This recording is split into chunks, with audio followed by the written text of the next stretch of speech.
All righty, welcome to Late Kick is Live. It is Sunday night, August 8th, the year of our Lord 2021, jam-packed as always, but here's the difference. 3 weeks have arrived. From now until to be determined sometime in January, 3 shows per week, Sunday, Tuesday, Thursday, live, 8 Eastern, 7 Central, just as we are right now. If you're watching or if you're listening to replay tomorrow morning, driving to work in Ocilla, Georgia, that's your prerogative. I'm just happy you're with us. But look, if you haven't already subscribed to the channel, if you haven't already subscribed to the podcast, if you haven't already followed on Twitter and Instagram at Late Kick Josh, maybe you've been on the fence. Again, it's America. It's a free country. It's your right to do so. No longer. Don't hold out. Make sure you're subbed. Make sure you're watching these videos and make sure you're not missing a show because we don't put any filler in here.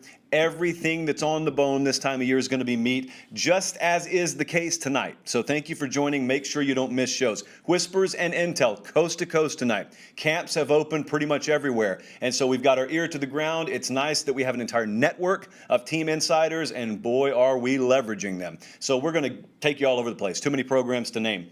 I'm going to specifically talk about Georgia tonight, not the Scott Cochran deal. I know that's been circulating on Twitter. That's something that's been festering for several days now. It's a personal deal. It's not going to negatively affect Georgia football, but he's going to be away for a little while.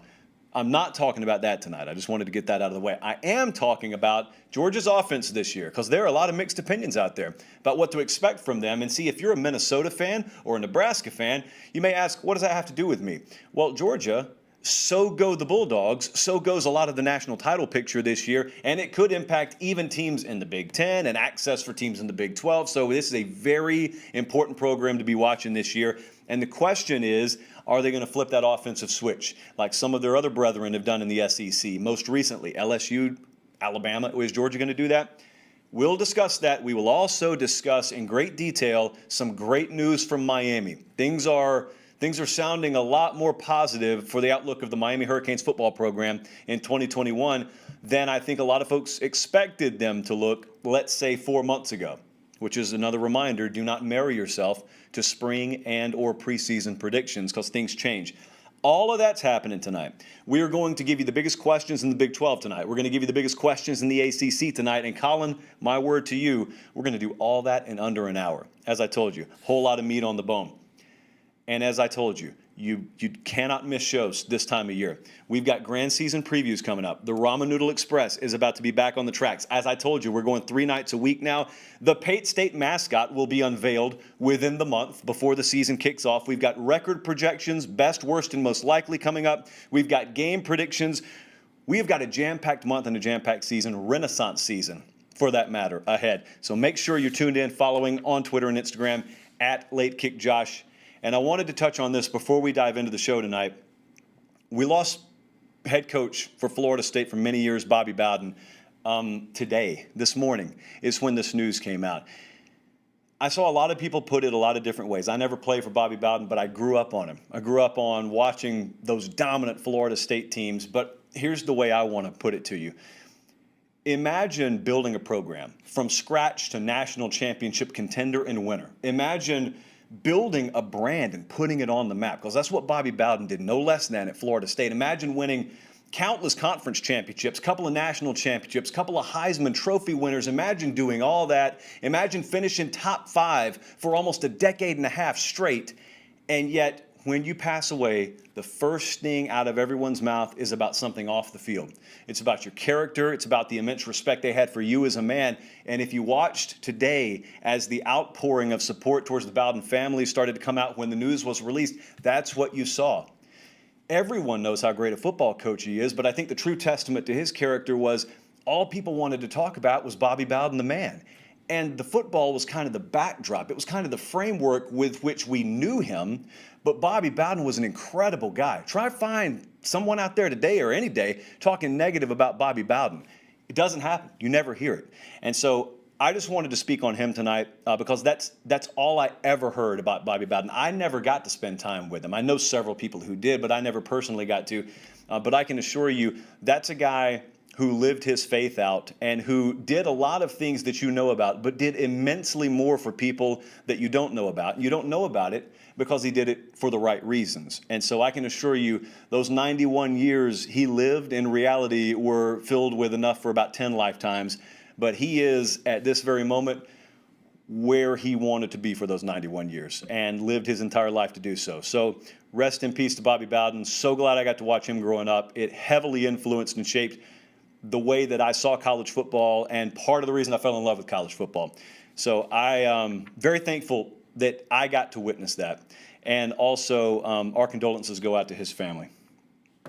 All right, I wanted to switch gears, and there's no easy way to do it, but I want to dive into the show now.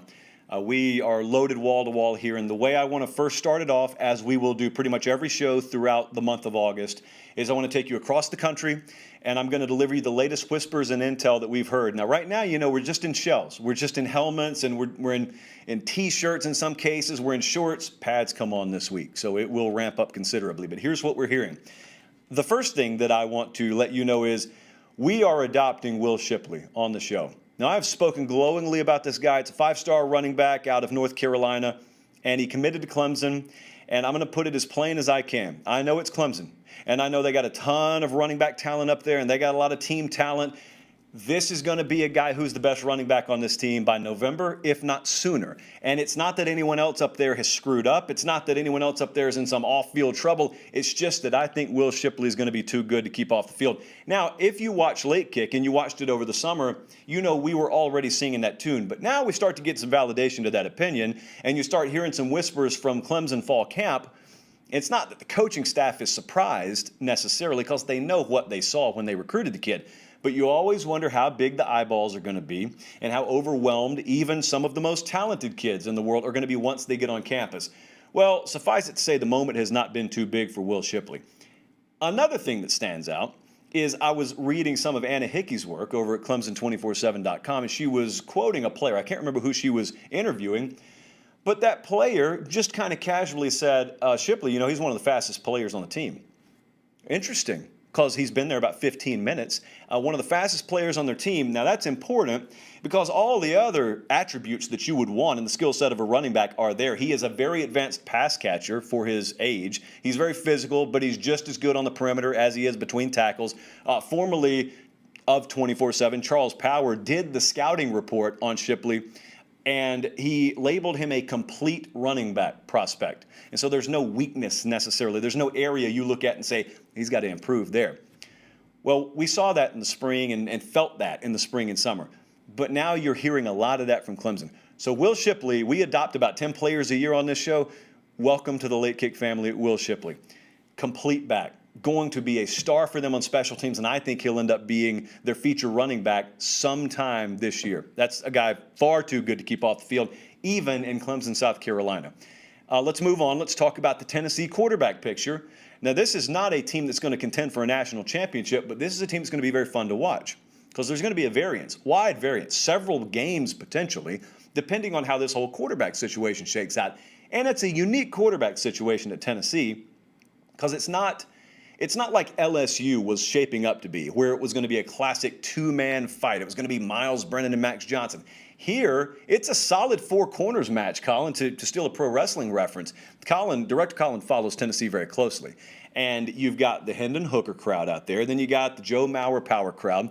But more recently, Harrison Bailey and the hype behind Joe Milton, I think, is what's been strongest. Now, Joe Milton's a guy who came in over the summer from Michigan.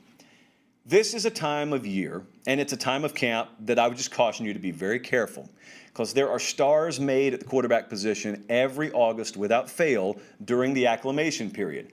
This period, before any live bullets are flying, before any quarterbacks are being touched, and before pads have even gone on, is perfectly conditioned to showcase guys with live arms. And Joe Milton has got the livest arm in Knoxville, Tennessee, at least with eligibility to play at the University of. And so Joe Milton looks like a star every bit the way he looked like a star this time last year from Michigan, because it was just about this time last year where we started to hear it was a soft drum beat. And then it was a louder drum beat. I can't hit the table too hard because our stars are going to fall off. But we started to hear what ended up crescendoing to Cam Newton comparisons. That's not made up. That's not fabricated. It's real. There were Cam Newton comparisons off in the Michigan Twitter ether about Joe Milton and his potential. Well, Joe Milton did not have Cam Newton upside. Joe Milton had some of the tools that Cam Newton possesses. He's really big, he's really physical, and he can throw the football about a quarter a mile. What they're eventually going to have to find out at Tennessee is whether he can make simple checkdowns, simple reads. Can he put some touch on a ball? If you got a back spilling out of the backfield and you need to put it over his shoulder, can he do that? Can he get checks done at the line of scrimmage in the manner in which Josh Heupel is going to demand that his starting quarterback be able to do?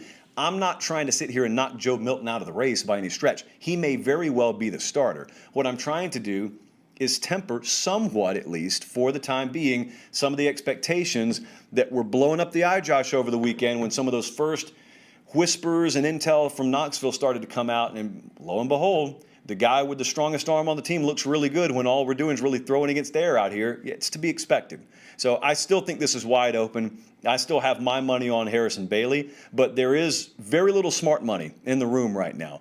Even for people close to the program, I don't think there's a ton of smart money, because even if you're close to the program, what do you really know? You got a brand new staff in there, and the quarterback that is allegedly the leader in the clubhouse just got here. And so he really has not a whole lot of rapport built up with the coaching staff. So there's a lot that remains to be seen in the Tennessee quarterback battle. In Ohio State, and in Columbus more specifically, got an eyelash in my eye. Whew, tough. I got to get new mascara, Colin. So at Ohio State, this running back situation is a classic example of what elite recruiting looks like. Master Teague, I would imagine if you open up your preview magazines out there, is listed as the starter in a lot of places. Penciled in as the starter for Ohio State at running back. And I won't push back that Master Teague is a very, very good running back. He would start, obviously, at most places in the country. I don't think he's going to end up being the long-term starter for Ohio State this year. In fact, it may be that multiple guys, younger guys, fresher guys that have come in via recruiting are going to overtake him. And again, I want to stress, this is not an indictment on Master Teague. This is a consequence, in a good way, of elite recruiting.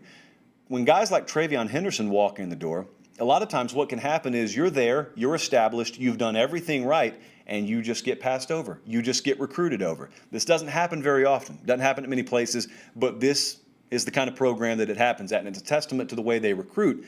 And so TreVeyon Henderson is a guy, it's very early on in his freshman season, in his first camp.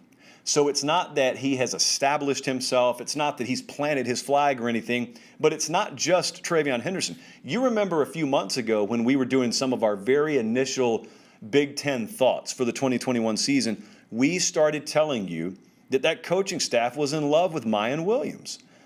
And it's not that Ohio State fans didn't know who Mayan Williams was, but I don't think outside of Columbus many people have been paying attention to the name Mayan Williams.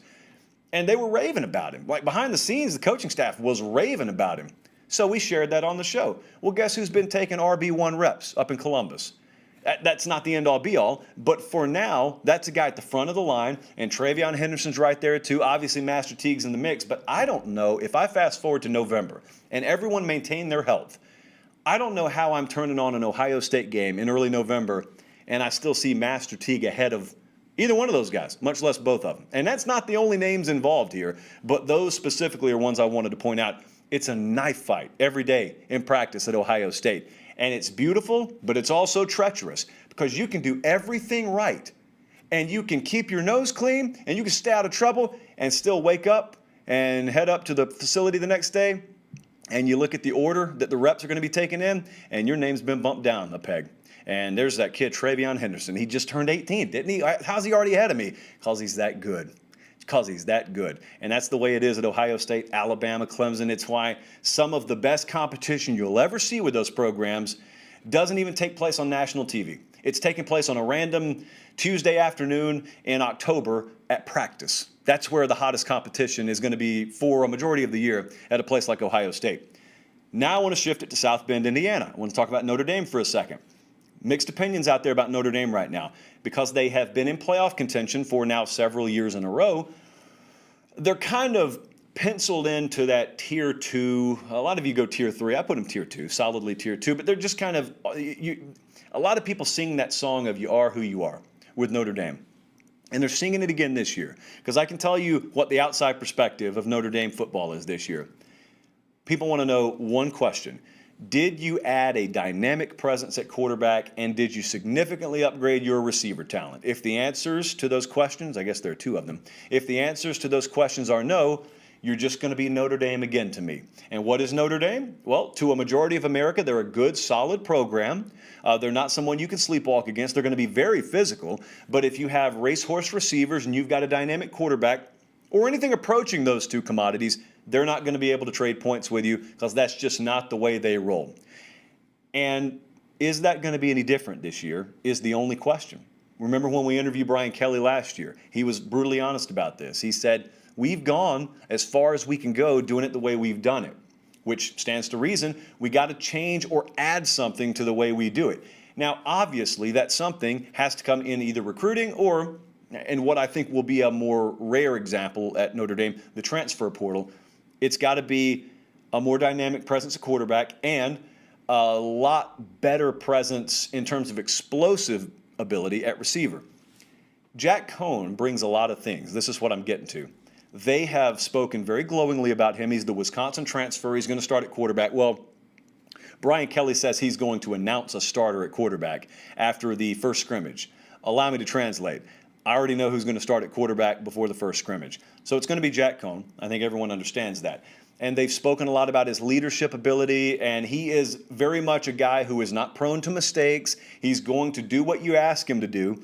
That's the key. What can you reasonably ask him to do?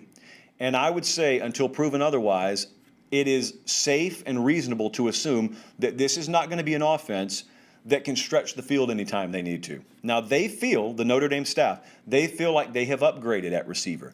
They feel like Jack Cohn is equal to or greater than what they've had there so far.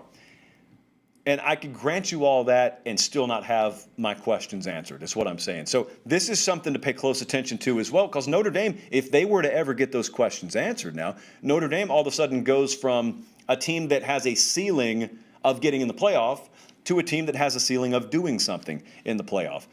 But a reminder, this is just a brief introduction to how we do whispers and intel around here. There will be a lot more whispering and far more intel to come this week. And why is that? Well, because this week we ditched the shorts and we put on the pants, and we put the pads in the pants, and we ditched the T-shirts and we put on the full shells, and we put on the shoulder pads, and we put the helmets on. Maybe with those little bubbly protective things on them, but we put the helmets on. And so we're going to have a lot more because the soreness sets in this week. Full install goes into effect this week.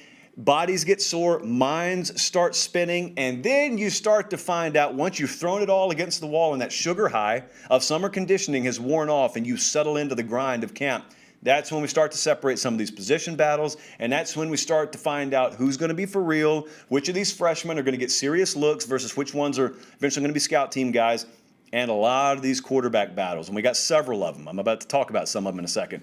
That's when they'll start to get sorted out.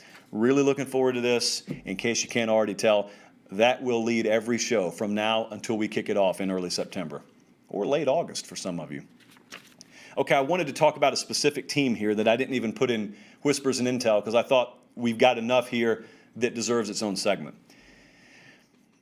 The Georgia offense this year, what do you think it's going to be? If you're a Georgia fan, if you're totally agnostic and you live in Stillwater, Oklahoma, but you watch Georgia because they're a big-time program, what do you think that offense is going to be this year? Georgia's got a stigma, and it's largely been earned, and that stigma has been they're a very solid program. We know they're going to be right there on National Signing Day. Seems they're going to do something to trip their own selves up. Eventually, they'll make some terrible call, or they won't have good enough quarterback play. Their offense will eventually cost them in one of the biggest moments of the season, whether it be a playoff game or an SEC championship game. That's the stigma of Georgia football. Again, that's not totally unearned. So I want to ask you, do you think it's same old this year? Or do you expect a lot more revolutionary product offensively for Georgia? I wanted to pause between the word revolutionary and the words offense in Georgia because I really wanted to let them simmer and sizzle there for a second. These are not words that we've put in the same sentence very often. You got two schools of thought out there about Georgia right now, and there are extremes. You got one extreme over here, which is the hashtag JT for Heisman crowd, and then you got over here the far right, you got the Kirby gonna Kirby crowd. The truth, as usual, is somewhere in the middle. But which is closer to reality? Let's dive into this. I want to tell you up front, I have little to no doubt that this Georgia coaching staff is fully committed not to just dipping their toe in the water of revolutionizing the offense. And that is the word I'm using intentionally, revolutionizing. I don't think they're dipping their toe in. I think they're ready to totally dive in to a revolutionary offensive concept this year, which is key because I don't think they've ever been there. Now, it's partly because maybe the head coach there, Kirby Smart, just philosophically it felt like that was oil and water compared to what he has believed in his whole life. Or maybe it's because they didn't think they had the pieces, or maybe a little bit of both. But there are a few keys here, obviously. JT Daniels is key number one, so you got to have the right quarterback to run any kind of offense that you want to. Key number two is they finally have the depth and versatility at wide receiver to be able to do what you were going to expect them to do, what a revolutionary, more modernized offense would demand that you do. But number three, and I would argue maybe even important than the first two keys, is the coaching staff has to be all in on this. They got to trust that they've recruited the right pieces, and then they've got to trust the concept that we can no longer get by and achieve what we want to achieve by doing what we've done. This is really easy to say when you're sitting behind a microphone. It's so much harder to do in real life. If you're Kirby Smart, you've been brought up as a defensive guy first and foremost, and then you were at Alabama for a long time, and you watched them do it one way. About the time you hit the exit doors, about the time they started changing things around there, so you were never really on the inside of the Alabama bubble when that framework had been totally remastered. It had started, but it hadn't totally been remastered. Now it has, and now it's just a machine over there. I was doing the Dogs 24/7 podcast the other day with Jake Rowe, and we were talking about how Alabama's all of a sudden become this standard for wide receiver talent. Well, how high would people think you are if you said that 8 or 9 years ago, when they may have had one stud receiver and then a lot of workman, journeyman types, the Nikita Stovers of the world. And all of a sudden, they're sending 4 guys in the first round over the span of 2 years. Well, that happened, obviously not overnight, but it feels like it happened overnight. And if you've watched the sport just over the last decade even, you've seen that shift. That's the kind of shift they want to see at Georgia. If you're a Georgia fan, that's the kind of shift you want to see because rightfully, understandably so, you look over there and you say, if they're doing it, why can't we do it? You're not about to tell me we can't recruit similar athletes. You're not about to tell me we're hurting for resources. We got everything that they have. And so if we're lacking, the finger is going to be pointed at the coaching staff. And I understand that, and I think it's fair. You invest fully, you expect a return on your investment. But I think they were ready last year. And this kind of bleeds into what to expect this year and why I'm so confident you're going to get what you want, or at least you're going to get a commitment to providing you what you want. I think they were committed to it last year. I think when Kirby Smart got pasted by LSU in the SEC championship game in 2019, I think he looked around, did a healthy inventory of his program, and realized what we're doing is not good enough anymore. I've seen the future. And I've seen it several times now. I've played Bama, I've played LSU, I played Oklahoma, ended up beating them, but still got a hearty taste of what that kind of new age offense is about. And we're Georgia. It's not Georgia State. We're not limited financially. We're not strapped for cash around here. We got everything the big boys have. And so we get to choose what kind of offense we run. Why not choose to run the best? We can get the best ingredients. Why don't we make the best meal possible with these ingredients? I think they were ready to do it last year. Fate dealt them a hand that made it impossible. Part of it was COVID. I think part of it was that the roster was not ready. The quarterback position was not ready. And even when JT Daniels eventually played, he wasn't ready. I had a number of my buddies last year say, well, you claim that you think they were committed to doing this year, but they had to scrap those plans. Well, now that JT Daniels is in, why don't they just reinsert that plan? Well, because it wasn't Xbox. You're not talking about minor changes. You're not talking about inserting a couple of pages into a playbook. You're talking about a total philosophical shift, really, and you're asking them to do it in the middle of a football season. That's not something you do on Monday, Tuesday, Wednesday, snap your fingers on Thursday, and we're here, we're ready. That's not the way that works. But what can work is when you already got the OC in the house with 1 year's benefit, and you've already got the eventual quarterback in the house with 1 year's benefit, and a lot of the receiver talent now is acclimated, and a lot of your personnel period is acclimated. Now you get to go into 2021 with a full spring. You get to go in with a full off-summer conditioning program. JT Daniels famously took a lot of these receivers out to California because the ball just travels better in California, I'm told. But it's about cohesiveness and building chemistry. We get all that. But the number one pushback that you're going to get, especially down where I'm from in the South, if you were to present this to the Kirby Gonna Kirby crowd, the Kirby Gonna Kirby crowd is going to tell you, well, JT Daniels may not be all you think he is. And I'm going to grant you this now. A lot of these folks who are listing him as the favorite, the odds-on favorite to win the Heisman, I don't have any problem admitting to you, someone touting JT Daniels as the presumptive Heisman favorite in the preseason, I would advise to pump the brakes. I don't have any problem telling you that. I don't have any problem granting you that he may not live up to expectation. This is not some slam dunk for me. What I do think is also probably equally as possible, if not greater than equally as possible, is maybe he's a lot more than you think he is. And what this would tie into is, Georgia opened against Arkansas last year. How did JT Daniels do in that game? He didn't do anything in that game because he was not medically cleared to play. They played Bama a couple of weeks later. How did JT Daniels look in that game? He didn't look like anything. They played Florida a month later. Ditto. He didn't look like anything because their medical staff wouldn't clear him. Well, there was a reason for that. It wasn't that they were anti-JT Daniels, and so even when they did clear him, I'm not one that believes the guy was just all of a sudden magically 100%. Now, what does that mean? Well, did it mean it shaved 1.5 seconds off his 40 time? Does it mean that he lost 20% of his arm strength and he'll all of a sudden gain it back? No, but that's not the way a football game works. The way a football game works is if you're 3rd and 4 against Clemson in week 1 and you're in plus territory, you're on their 39-yard line and they're leading you 23-20, it's late third quarter, but you're driving on them, and here comes Brian Brzee off the edge and it's 3rd and 6, and you have the mobility, and you have the wherewithal in the pocket, and you have the physical awareness to just sidestep. And instead of sacking you, he just brushes you with his arm, and you regain footing, and you deliver a strike across the middle, 15 yards downfield, and it's first down Georgia, and you go on to win the game because of that drive. Could you tell the difference between that person, the person capable of making that play, versus the person who gets sacked? If you were watching him work out in the summer, could you tell that person A has the ability and person B doesn't? No, it's not something that shows up like that. But in reality, that's the difference in a football game.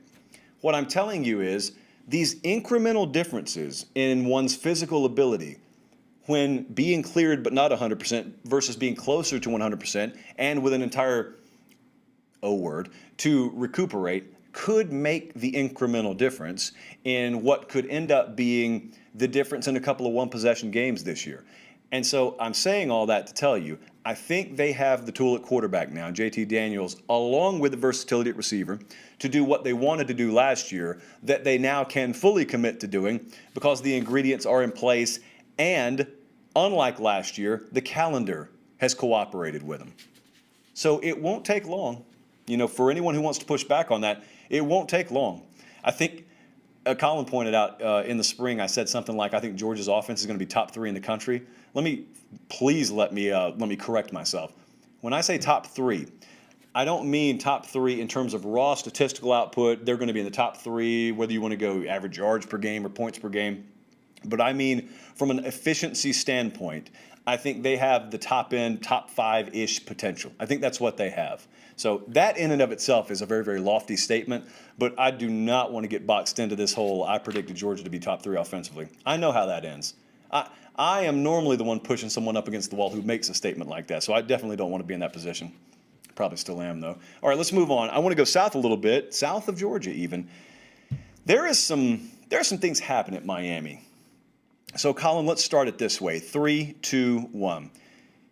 Some of the best news I heard all weekend was out of Miami. I'm not talking about Dolphins practice. Tua doing some things down there, but I'm not talking about the Dolphins. I'm talking about the Canes. The entire spring, the entire summer, the entire preview magazine culture, everything about Miami has hinged on the health of D'Eriq King, right? Even we've talked about it. And so the health of D'Eriq King's knee has been assumed to be on the trajectory to get him ready to start the season. Having said that, and I will admit that even I felt like this, even I have looked at him and thought to myself, it's one thing to be able to play to start the season, but is he really going to be ready to fully utilize his skill set? And that includes mobility. I mean, is he really going to be in a place after tearing his knee in a bowl game? Is he really going to be in a position to do that? And I got to be honest with you, I have not believed it until this past weekend. And at practice, again, not much of significance happens in the first few practices that you can take with you and a month later say, remember when that happened in the first two practices? I knew then that this was in store.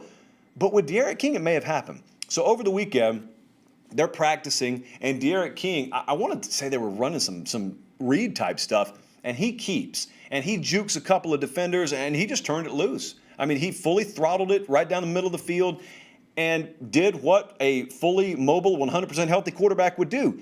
And so everyone goes crazy at Miami practice. And the beat reporters afterwards, I mean, any live microphone they had, they couldn't get enough of players and coaches, Manny Diaz included, just glowing about it. Now, you may listen and say, is this not foolish? The dude did one rep in practice. Well, if that's the way you look at it, yeah. But let's remember it and view it in the proper context here. No one has had any clue that the dude can run. He's told you he can. The returns out of Miami have been, we believe he's going to be 100%. But again, because we've seen so many people and heard so many people say it like that before, and we've watched him limp around noticeably when the season finally gets here, you just have to see it to believe it. I was skeptical. And so all of a sudden when you hear that, you say, wait a second. He actually did it? Like he actually does possess that ability? And then after practice, De'Aaron King says, almost in an I told you so tone, why are you so surprised? Oh, and by the way, when they asked him the knee brace question, he said, no, I'm not Stone Cold Steve Austin. I don't need knee braces, not for aesthetics and not for medical purposes. I'm not wearing knee braces. I don't need them. So he's told you he's recovered, and it looks, for the time being at least, that he is recovered.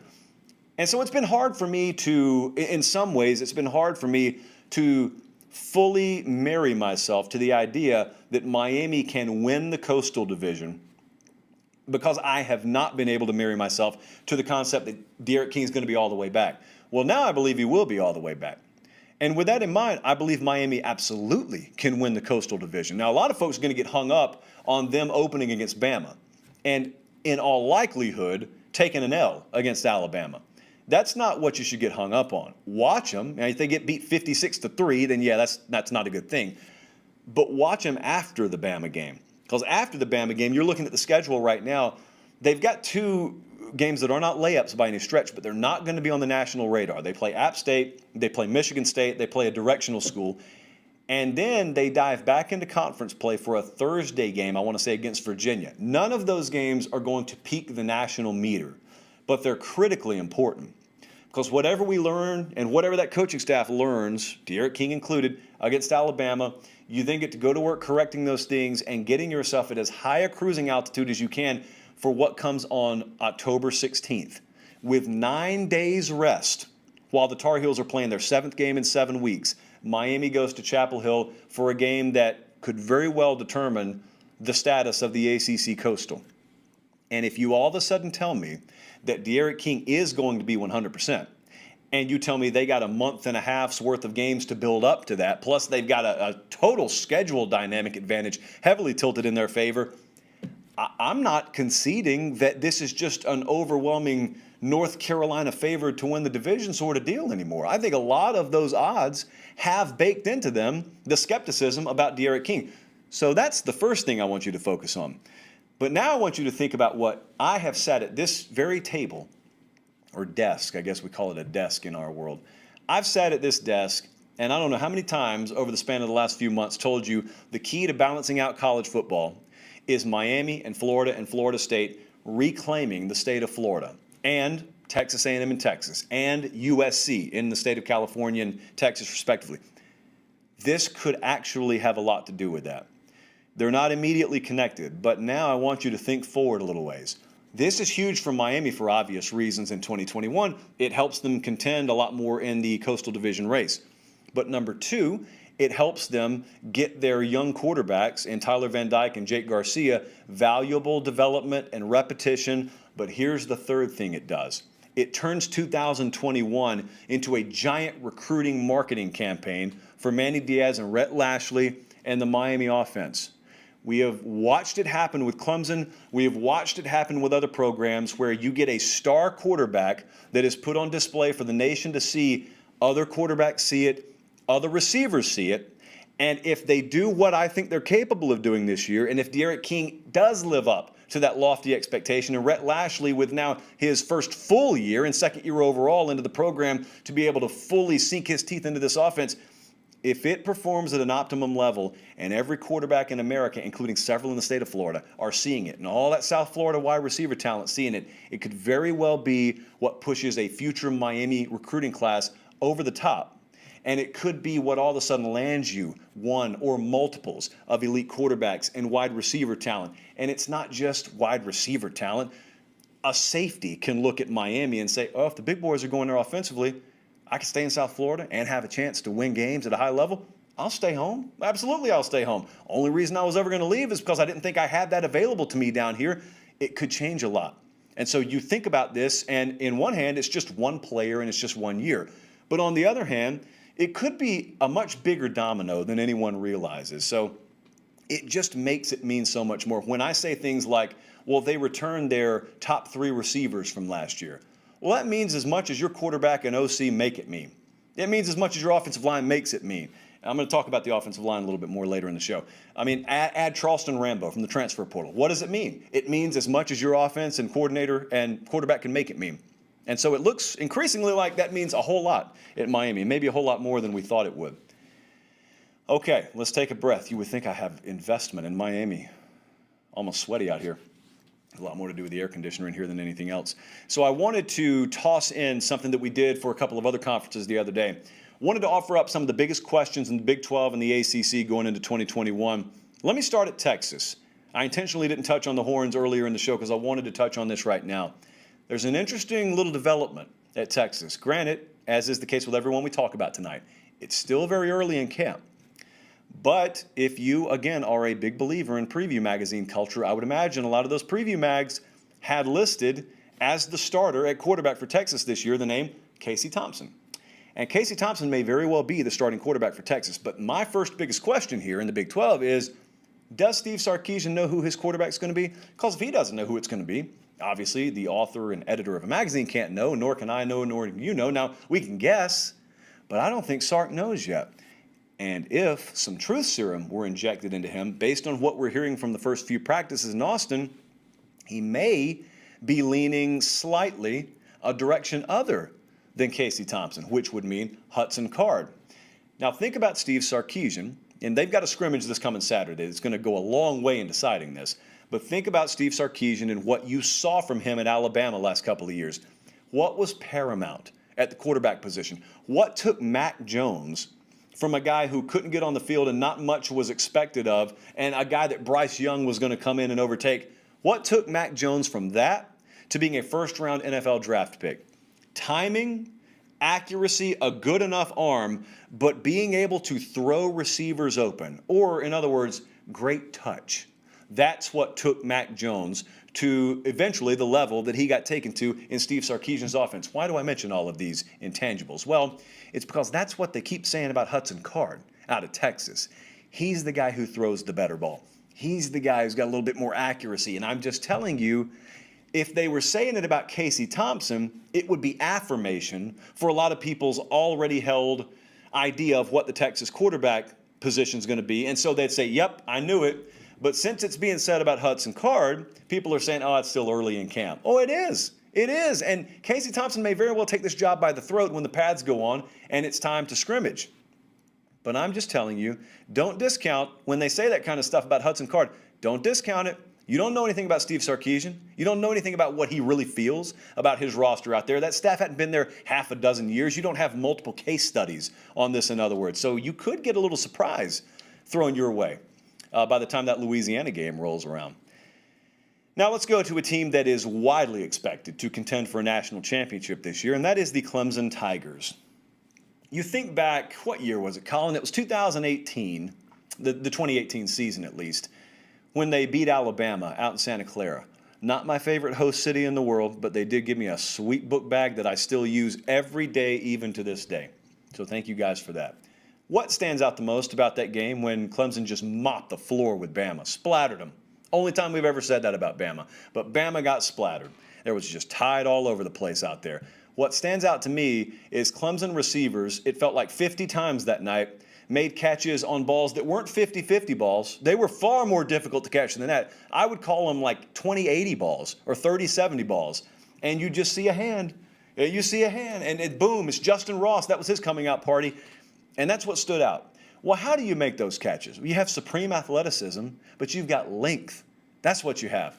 Next question in the ACC is the Clemson wide receiver room back to being an elite unit? Because when you think back to that 2018 Bama beatdown, you think about length and you think about incredible circus catches at receiver. With that in mind, and the announcement of Justin Ross being cleared by Dabo Swinney, I want to read you some stats here right quick. They're simple. It's just some height and weight. Justin Ross, 6'4", 205. E.J. Williams, 6'3", 190. Joseph Nada, 6'3", 220. Frank Ladson, 6'3", 205. So everyone can dunk without barely having to jump at the receiver core this year for Clemson. And what that means is, at least from an athletic standpoint, they finally look again for the first time in a couple of years like they did in 2018. What does this mean ultimately? Well, when you got the kind of quarterback that they'll have at Clemson, then it probably means a lot. So it probably first means that they're going to crucify the rest of the ACC, but then it also probably means when they get into one of these playoff type situations against an Alabama or against a Georgia or an Oklahoma, Ohio State, whoever it is, USC, let's just throw a random school in there, why don't we? It means that they are not smothered and they are not out-athleted on the perimeter. And in some cases, that's what you ended up seeing. Not very much, but you saw it, for instance, against Ohio State. Don't think you're going to see that this year. So Clemson, because of that, among other reasons, has a great shot to win it all this year. Now I want to go right back to where we were just at a couple of minutes ago with Miami, but a totally different angle here. There has been a lot written about D'Eriq King. There's been a lot written about Miami and expectations, but I want to ask you very specifically, are you ready to live in a world where offensive line is a strength for the Miami Hurricanes?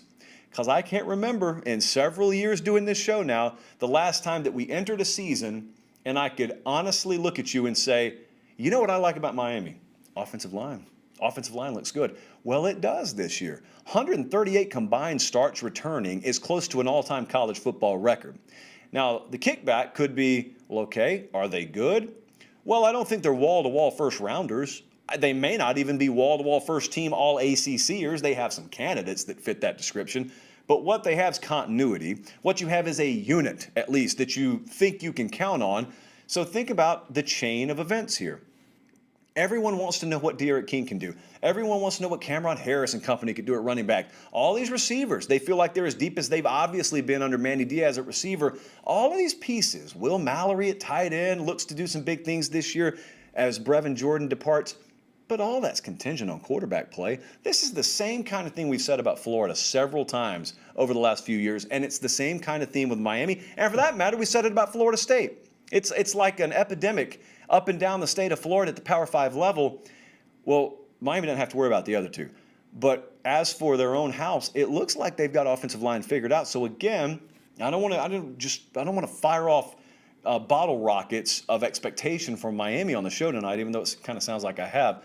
This is something to monitor very closely because, see, a lot of you bet futures, and a lot of you want to bet those week one games, and a lot of you want to bet prop bets for who's going to win a conference.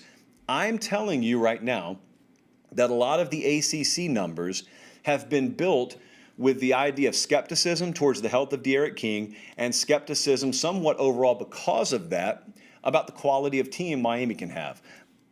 Well, I don't know if you guys have heard this, but one of the great added benefits of having a together offensive line, a fully gelled, cohesive offensive line, is it helps keep that quarterback upright a whole lot more often during the season. And if you're coming off a knee surgery, it greatly reduces risk there. So just something to keep in mind. And lastly, I want to go to my old stomping grounds, even though I've never been to the state. Ames, Iowa is the place. Iowa State is the team. You're looking around at top 10 polls out there. The JP poll will be coming out later this month. You heard me right. How much better can Iowa State get? Everyone's got them listed in the top 10, as they should. We're going to have them healthily rated inside the top 10 in the JP poll. What's the max potential for them this year?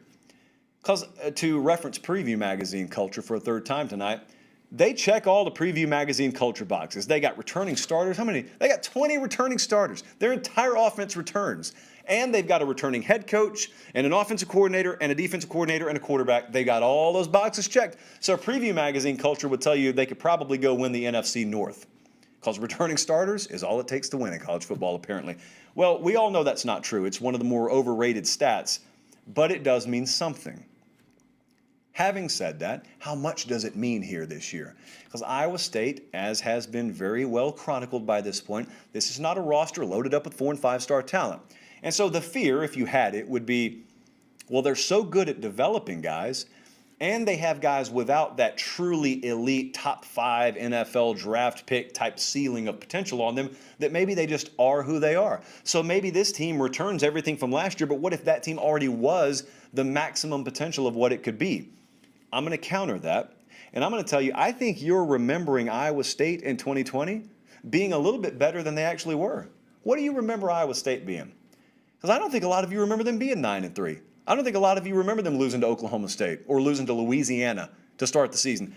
People don't remember that. They remember a very competitive game against Oklahoma where they were, I think, -2 or 3 in the turnover battle, and they lost a one-possession Big 12 championship game after beating OU in the regular season. You do remember that. And then they played Oregon, and they beat Oregon pretty soundly in the Fiesta Bowl, and so they surely finished on fire. But I think a lot of folks remember them as being a lot closer to their maximum potential last year than they actually were. And so this year, I do think there's room for improvement. What I would love to see, and I think that last year takes care of it, is I would love to see them start fast. I think there'll be a premium placed on that because of the Week 1 debacle against Louisiana last year. But I would love to see them play at a high level all year, and I would love to see them in a heads-up matchup against Oklahoma where turnovers weren't a factor. It was just an even turnover game. And just watch those teams play. Because I'm a believer last year, they may end up beating Oklahoma if that stat is even. Now, that doesn't mean anything because Oklahoma's a different team this year. And even though you've got a lot of the same pieces, for all we know, Iowa State could be a different team this year. The returning starters doesn't always equal same team. We've seen that many times in college football. So the kicker, I think, with the whole Iowa State concept of them hitting their ceiling already is I don't think they hit their ceiling last year. And so if they hit it this year, I still think there's room for improvement. Maybe not incremental, like 20, 25%. Well, I guess that wouldn't be incremental. That would be quantum improvement. But I think there's room for improvement. So those are some of the biggest questions in the ACC and the Big 12 that we have. Really crisp show tonight. I told you I'd get it in under an hour. Hey, I got one thing to ask of you. I don't do this very often, but I'm going to do it tonight because I promised that I would, and I care very much about this. Spence Dalton is a name that I want you to know about. Back in Georgia, where I was over the weekend, I was made aware of something that happened in Oconee County. It was back in June.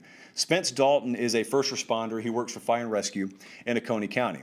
So they have a tree down one night, and he's out cleaning up tree damage. And a lot of times what happens in these situations is maybe you got some cones, maybe you got some flashing lights, but there aren't 15 state patrol out there to slow traffic down. And people are really bad about not slowing down as much as they need to in some of those cleanup zones. Well, that happened here. And he got hit, got blindsided, as he was out trying to remove a tree that was across a road, I guess after a storm. And driver stops, then speeds off. Now, someone else who was on the scene eventually went and got the driver. So that I'm not asking you for. What I am asking you is, if you're watching on YouTube, look down here, and I have put a link to a fundraiser for Spence Dalton. If you can afford to, and I know good and well you guys will follow through because you've done it before, above and beyond anything that I could have imagined you being able to do when we helped out with the hurricanes down on the Gulf Coast. A lot of you remained anonymous when you did that. I appreciated it. They need help. That family needs help because there are significant medical bills that they have to pay. And so this is back down in Georgia. It's very close to me.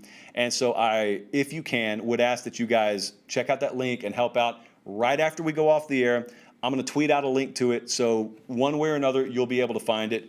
And that's the only time I'll have to request this, and I know you guys will come through. So thank you so much for that. Make sure you're following, by the way, on Twitter and Instagram, @LateKickJosh.